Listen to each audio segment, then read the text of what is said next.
Yeah. Hello, everybody. We are students from the University of Colima, and we are studying the career of chemical pharmaceutical biologist.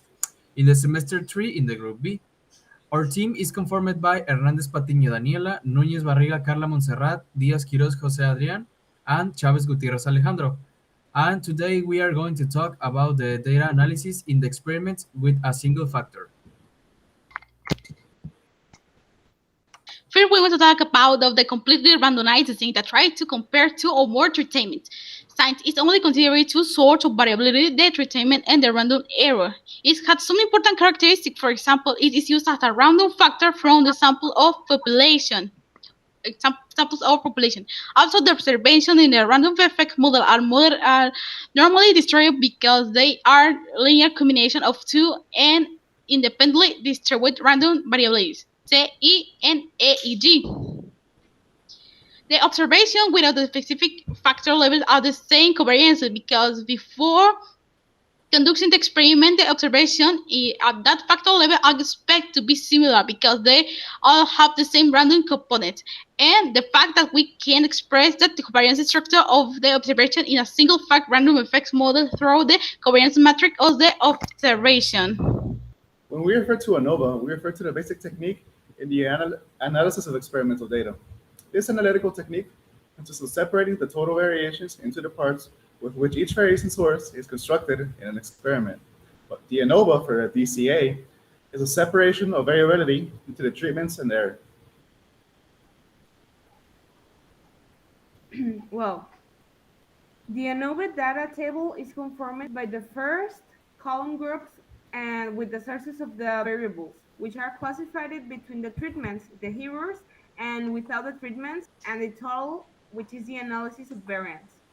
The second column of data graphs are the sum of squares. In the third columns are the degrees of freedom, and in the fourth column is the mean square, and finally in the fifth column is F0, which is critical F.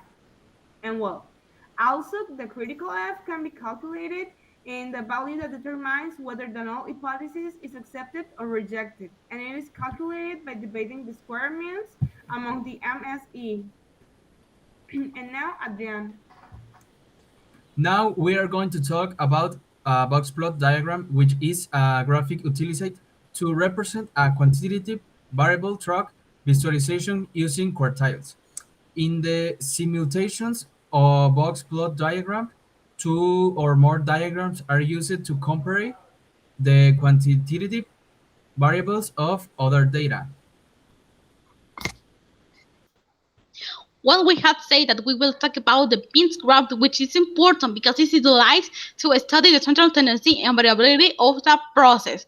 If the value of the mean graph have too much variation, it can be determined that there is a statistical error. If there is very little variability and a high degree of confidence is that quartile compared to the rest of them, we can reach the conclusion that this is the best assembly method. Now, you may need to know that multiple comparison tests is performed to determine which means differ. That is, to observe which treatments are different, and it's also used to detect variances. There are several types. In the LSD method, once a null hypothesis is rejected in the ANOVA, the aim is to test the equality of the possible pairs of means, where the LSD amount is called the minimum significant difference, and this minimum difference that must exist at the since it is a minimum difference that must exist at least between two sample means. Thus, each difference in the sample means in value that is greater than LSD will be taken as significant. In the 2K method, it consists of comparing the differences between sample means given the critical value.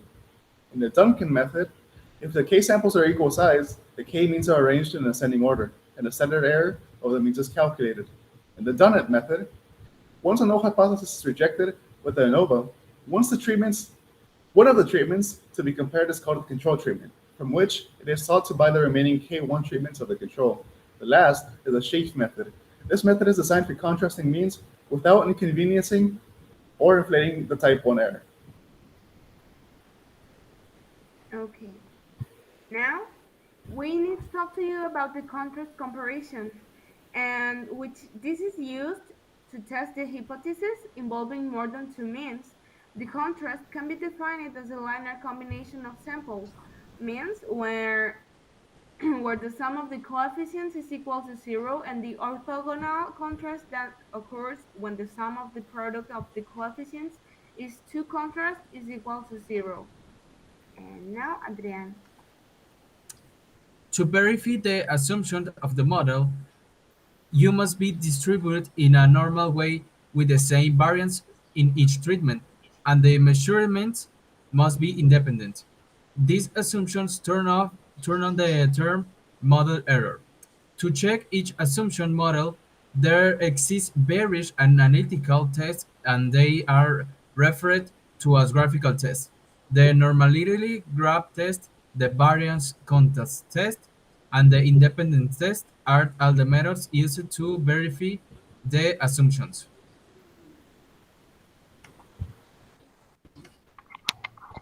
And well, to carry out the choice of the sample, some relevant factors must be considered of the considering of the number of treatments to be used. The size of the sample is also influenced by the total sample obtained, the time this must be taken to the performance of the experiment, and the cost of the experiment.